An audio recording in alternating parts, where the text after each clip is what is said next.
Copan, Honduras. This ancient site, located deep in the jungles of the Yucatan Peninsula, served as one of the most important city centers of the Mayan Empire. The Maya thrived between 2000 BC and 900 AD and are celebrated for having a vast knowledge of astronomy, mathematics, writing, and architecture. The Maya were one of the longest lasting and most expansive civilizations that our planet has ever known. Geographically, they covered an area from the top of the Yucatan Peninsula in the Caribbean all the way down to the Pacific coast of Guatemala. It bled into what's now today Mexico and Honduras. It was thought that the great city of Copan at one time covered an area like 10 square miles, something like 20,000 people. But sometime in the 9th century, this incredible Mayan city was abandoned, its people vanished, and it was swallowed by the jungle overgrowth. The ruins of Copan include dozens of elaborately carved stone statues, or stelae, depicting Copan's semi-divine rulers. These larger-than-life figures, covered with hieroglyphic writings, provide an intriguing account of how ancient cultures revered the heavens.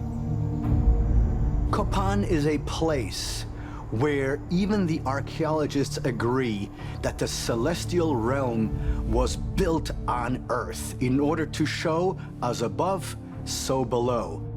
And in Copan, we have that in-between level right there laid out in this amazing archaeological structure.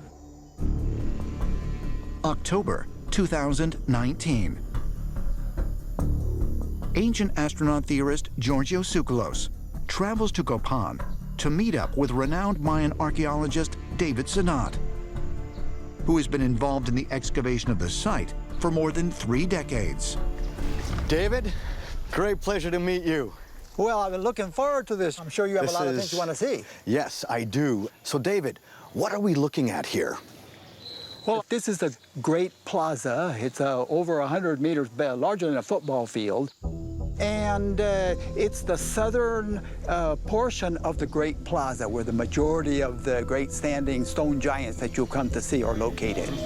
On the grounds at Copan are 15 of what are called stelae. The most well-known of these were built during the 36-year reign of ruler Washaklahu Uba Kawil, better known by the nickname 18 Rabbit. This is the first time I'm standing next to one of these. Absolutely incredible. What do the glyphs say about this particular statue or stela here? This is all a representation of the 13th ruler, who we have nicknamed 18 Rabbit, and they show him taking on the persona of the high god of Copan, Chanteahau, who was a sky god, the supreme being. And the motifs on his headdress and other attributes show that he is a sky deity. This is amazing to me because here we have not only a statue depicting something, which is a picture, a carved picture, but on the sides we have writing, glyphs carved, that speak of a sky deity. Now, when I look at something like this, I'm immediately reminded of misunderstood technology, because imagine if a people who are intelligent, yet their technological frame of reference from 1,000 or 2,000 years ago, we have to admit, was primitive, not their intelligence, their technological frame of reference.